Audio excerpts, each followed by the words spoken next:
بسا اوقات بہت سی محنتوں کا نتیجہ انسان دیکھتا ہے کہ ضائع چلا گیا. میں نے 10 سال محنت کی، حاصل کوئی نہیں نکلا. یہ ثمرات کیا ہیں؟ محنتوں کے ثمرات کا ضیاع. کوشش آپ نے کی، قسمت کی خوبی دیکھی ہے، ٹوٹی کہاں کمن، 2-4 ہاتھ جب کے لبے بام رہ گئے. Be prepared. ایک شاعر کے یہ اشعار ہیں، وہ کمیونسٹ تھا، میں نام بھی نہیں لیتا، لیکن یہ کہ یہ اسی انقلابی، چونکہ ان کا بھی ایک انقلابی نظریہ ہے، انقلابی عمل میں یہ سارے مراحل آتے ہیں. کوئی سیٹ بیک آیا، فرض کیجئے کوئی ناکامی ہو گئی، تو اپنے ساتھیوں کو دل بندھانے کے لیے یہ فصل امیدوں کی ہمدم اس بار بھی غارت جائے گی، سب محنت صبحوں شاموں کی اب کے بھی اکارت جائے گی. میرے نبی کے ثمرات کا جو لفظ یہاں آیا ہے، وَنَقْصٍ مِّنَ الْأَمْوَالِ وَالْأَنفُسِ وَالثَّمَرَاتِ، سب محنت صبحوں شاموں کی اب کے بھی اکارت جائے گی. دھرتی کے کونوں کھدروں میں پھر اپنے لہو کی کھاد بھرو، پھر مٹی سینچو اشکوں سے، پھر اگلی رت کی فکر کرو، پھر اگلی رت کی فکر کرو. جب پھر ایک بار اجڑنا ہے، ایک فصل پکی تو بھر پایا، تب تک تو یہی کچھ کرنا ہے. ایک مقصد ہے سامنے، انقلاب برپا کرنا ہے. ایک کوشش ناکام ہو جائے کوئی پرواہ نہیں، نیکسٹ. پھر تیار رہو ناکامی کے لیے. ایسا نہ ہو جو انگریزی میں کہتے ہیں hope for the best but be prepared for the worst. ایسا نہ ہو کہ دوسری مرتبہ ناکام ہو کے بددل ہو جاؤ، تمہاری ہمتیں جواب دے جائیں. نہیں، پہلے سے تیار رہو کہ دوسری مرتبہ بھی ناکامی آئے تو آئے، لیکن جب تک کہ کامیابی حاصل نہیں ہوتی ہمیں یہ کام کیے چلے جائیں. دیکھیے سیرت میں آیا کہ نہیں یہ واقعہ. بدر میں مسلمانوں کو فتح ہوئی تو احد میں زک پہنچی کہ نہیں؟ 70 صحابہ شہید ہوئے کہ نہیں؟ اگر ان کی ہمتیں جواب دے جاتی تو گاڑی کیسے چلتی آگے؟ تو فرمایا وَلَنَبْلُوَنَّكُمْ بِشَيْءٍ مِّنَ الْخَوْفِ وَالْجُوعِ وَنَقْصٍ مِّنَ الْأَمْوَالِ وَالْأَنفُسِ وَالثَّمَرَاتِ. ہم تمہیں لازماً آزمائیں گے، خوف کی کیفیت سے، فقر و فاقے کی کیفیت سے، بھوک سے، جان کے نقصان سے، مال کے نقصان سے، محنتوں کے حاصل کے ضائع ہو جانے سے. وَبَشِّرِ الصَّابِرِينَ، اور اے نبی بشارت دیجئے صبر کرنے والوں کو. الَّذِينَ إِذَا أَصَابَتْهُمْ مُصِيبَةٌ، وہ کہ جب ان پر کوئی تکلیف آئے، کوئی مصیبت آئے، کوئی آزمائش آئے، قَالُوا إِنَّا لِلَّهِ وَإِنَّا إِلَيْهِ رَاجِعُونَ، وہ یہ کہیں کہ ہم اللہ ہی کے ہیں، اللہ ہی کی طرف لوٹ جانا ہے. یہ وہی انداز ہے جو میں نے فارسی کا شعر سنایا تھا آپ کو کہ سرے تسلیم خم ہے جو مزاج یار میں آئے. وہ ہمارا مولا ہے، ہمارا آقا ہے. اگر اسے یہی منظور ہے تو ہمیں بھی یہی منظور ہے. میں نے تسلیم و رضا کی بات کی تھی نا، آپ کو کچھ شعر سنائے تھے. ایک شعر اور سنیے، اور یہ کس کا ہے؟ محمد علی جوہر کا. ایک مرتبہ جیل گئے، ان کی ایک بیٹی جوان بیمار ہوئی، فوت ہو گئی. باہر چھوڑا انگریز نے، جاؤ بھائی دفن کر دو بیٹی کو. دوسری مرتبہ جیل گئے، دوسری جوان بیٹی اسی مرض میں مبتلا ہوئی. اب یہ جیل میں ہے، خبر پہنچی کہ دوسری بیٹی کے اوپر بھی اسی مرض کا حملہ ہوا ہے. ایک نظم لکھی ہے جس کا آخری شعر یہ ہے، تیری صحت ہمیں منظور ہے لیکن اس کو نہیں منظور تو پھر ہم کو بھی منظور نہیں.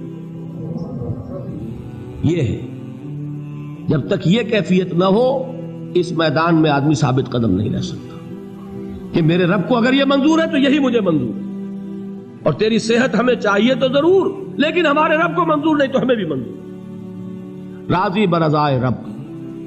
وَبَشِّرِ الصَّابِرِينَ الَّذِينَ إِذَا أَصَابَتْهُمْ مُصِيبَةٌ قَالُوا إِنَّا لِلَّهِ وَإِنَّا إِلَيْهِ رَاجِعُونَ. نہ شود نصیب دشمن کے شود ہلاک تیغت، سر دوستہ سلامت کے تو خنجر آزمائی. اولئک علیہم صلوات من ربہم ورحمہ، یہی ہے وہ لوگ جن پر ان کے رب کی طرف سے عنایتیں ہیں اور رحمتیں ہیں. وَأُولَئِكَ هُمُ الْمُهْتَدُونَ، اور یہی ہے وہ لوگ جو کامیاب ہونے والے ہیں، ہدایت پانے والے، ہدایت یافتہ. اسی سورہ بقرہ میں ذرا آگے چل کر، یہ تو ہے 20واں رکوع، 19واں رکوع. 21ویں رکوع کی پہلی آیت ہے لیس البر ان تولوا وجوہکم قبل المشرق والمغرب ولكن البر من آمن بالله واليوم الآخر والملائكة والكتاب والنبيين وآتى المال على حبه ذوي القربى واليتامى والمساكين وابن السبيل والسائلين وفي الرقاب وأقام الصلاة وآتى الزكاة والموفون بعهدهم إذا عاهدوا والصابرين في البأساء والضراء وحين البأس. اب یہ آیت جو ہے سورۃ العصر میں جو مضامین آئے تھے سارے اس میں موجود ہیں. وہاں ایمان کا لفظ آیا، یہاں 5 ایمانیات کی تفصیل آ گئی، اعمال کی تفصیل آئی، اور آخری بات وہاں کیا ہے وَتَوَاصَوْا بِالصَّبْرِ، اور یہاں کیا ہے وَالصَّابِرِينَ فِي الْبَأْسَاءِ وَالضَّرَّاءِ وَحِينَ الْبَأْسِ، اور صبر کرنے والے. اصل نیکی ان کی ہے جو صبر کریں. کس میں؟ جنگ کے وقت. ذرائے باسائے، باسا کہتے ہیں فقر اور فاقہ. واحد آئے گا باس تو اس کے معنی جنگ، اور باسا جمع میں آئے گا تو فاقہ فقر بھوک. اور ذرائے جسمانی تکلیف، ضرر جسمانی تکلیفوں میں صبر کرنے والے، فقر اور فاقے میں صبر کرنے والے، اور جنگ کے وقت صبر کرنے والے. اولئک الذین صدقوا واولئک هم المتقون. یہ ہیں وہ لوگ جو صبر کرنے والے ہیں، یہ ہیں جو سچے ہیں، جو اپنے دعوے میں نیکی کے اور ایمان کے صادق ہیں، اور یہی وہ لوگ ہیں جو متقی. اگلی سورت ہے سورہ آل عمران. اس میں 2 لفظ آئے ہیں آخری آیت، یا ایھا الذین آمنوا اصبروا وصابروا ورابطوا واتقوا اللہ لعلکم تفلحون. دیکھیے یہاں صبر اور صابر جو تعلق جہد اور جہاد کا ہے وہی ہے صبر اور مصابرت.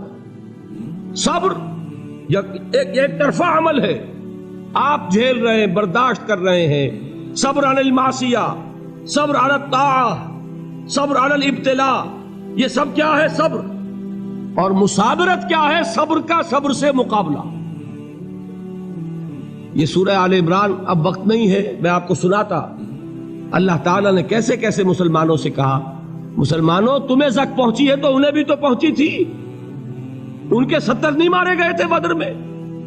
ان کے حوصلے جو ہیں وہ تو پست نہیں ہوئے، وہ اگلے سال آ گئے تم پر چڑھائی کر کے.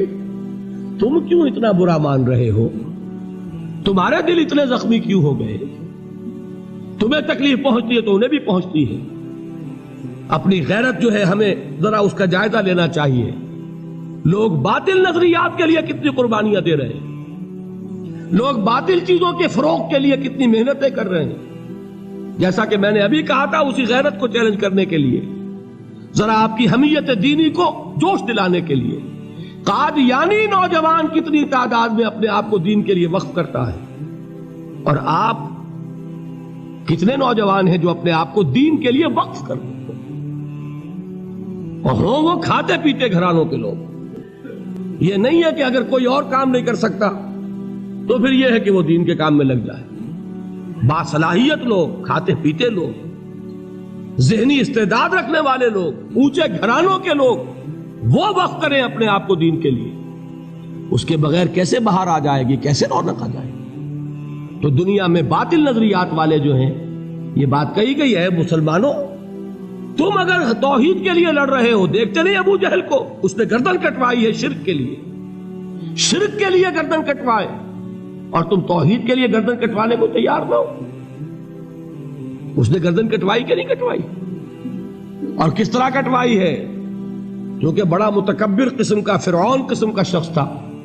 جب گردن کاٹنے لگے تو کہتا ہے ذرا نیچے سے کاٹنا، تاکہ جب تم نیزے کے اوپر چڑھاؤ میرے سر کو تو اونچا نظر آئے، معلوم ہو سردار کا سر. وہ بدبخت مرتے ہوئے بھی جو اس کی کیفیت تھی نا، اس کو ذہن میں رکھیے. تو یہ اس لوگوں نے قربانیاں دی، جانیں دی. تو فرمایا اگر تم ان سے زیادہ قربانی نہیں دو گے، جو نوٹ کر لیجئے اس کو، مجرد اگر حق کو غالب کرنا اللہ کے ذمے ہو تو آنے واحد میں غالب کر دے گا، تمہیں تکلیف ہی دینے کی ضرورت نہیں. سمجھ رہے؟ کیا اللہ کے مقابلے میں کوئی باطل کی طاقت ٹھہر سکتی ہے؟ یہ تمہارے ایمان کا امتحان ہے، یہ تمہارے خلوص کی آزمائش ہے، یہ تمہارے امتحان کا ثبوت درکار ہے کہ اللہ تعالیٰ دیکھنا چاہتا ہے تم اس کے لیے اپنی جانیں قربان کرنے کو تیار ہو کہ نہیں، تم اس کے لیے تن من دھن لگانے کو تیار ہو کہ نہیں۔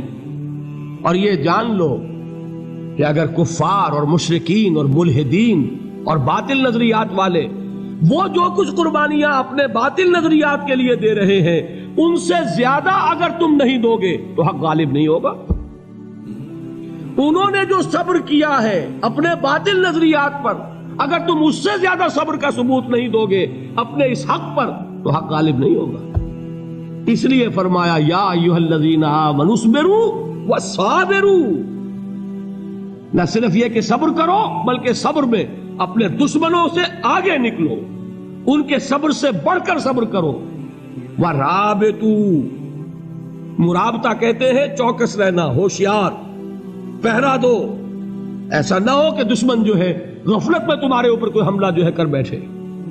وَاتَّقُوا اللَّهَ، اور اللہ کا تقوی اختیار کرو، لعلکم تفلحون، تاکہ تم فلاح پاؤ۔